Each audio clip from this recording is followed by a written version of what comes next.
I'm the group reporter for Group 3, Shane Tenario. My group members are Michael, Philip, and Emma.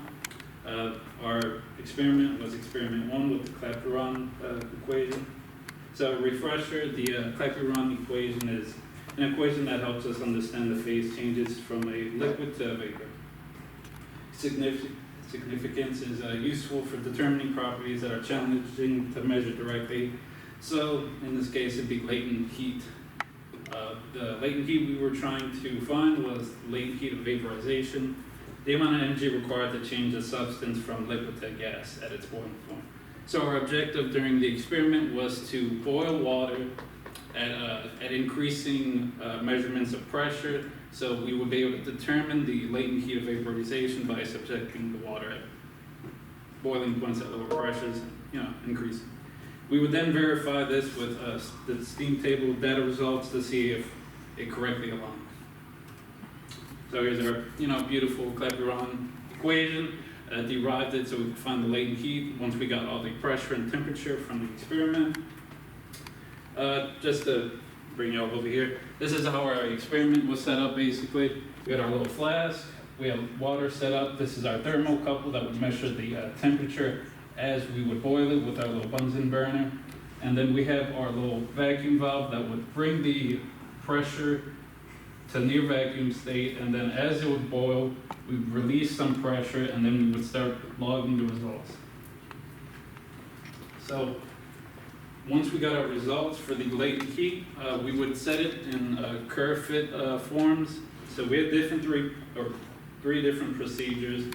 We would try and curve fit with the steam table data just to see if our results were really close or not. So our first procedure was basically on top of provide a straightforward method to calculate the latent heat by directly estimating the local derivative from the experimental data. The drawback from this is it's a high error of sensitivity, so rough approximations of the derivatives.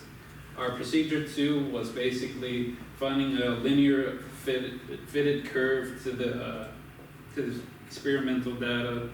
The benefit of this one would have provided more consistent derivatives by avoiding abrupt changes.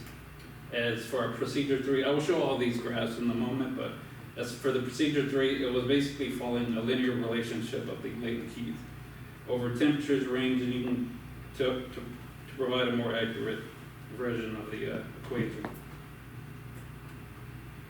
Here's our experimental data versus pressure versus temperature. As you can see, our experimental values were close to the steam table values. So were our results met? Yes, with the we use boiling beads to get a stable outcome of the line. As you can see, no abrupt changes or anything. So as I was saying, lower pressures as the temperature increases. And so with the pressure, you can see as temperature increases, pressure increases. Why isn't it exact? So some inaccuracies during this were pressure readings from certain leaks within the system. As I was saying on that picture, there's a little tube that would connect on the top. If we didn't fit it right, some pressure leaks would come out. And the other inaccuracy would have been the thermocouple positioning. Some local temperature differences would have affected reading.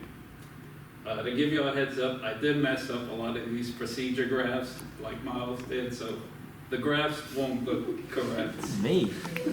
Talk about it. So the very first graph, don't worry, the very first graph, as you can see, was the procedure with the local derivatives. The second one was the where we would fit the equation line. I don't know where the equation line went, but there it is. For the procedure 3, this one should have been the very one that was close fitting. It's not close fitting, but I will show you what it should have looked like in the next one. So this is the steam table values. So latent heat would require less to convert from liquid to vapor as the higher temperatures were achieved. So from each procedure, we would have a line going over the top and then slowly getting closer where procedure 3 would be the closest to the steam table values.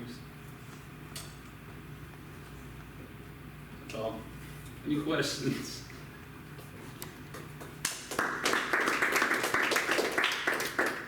No one has questions on why I messed up the graphs?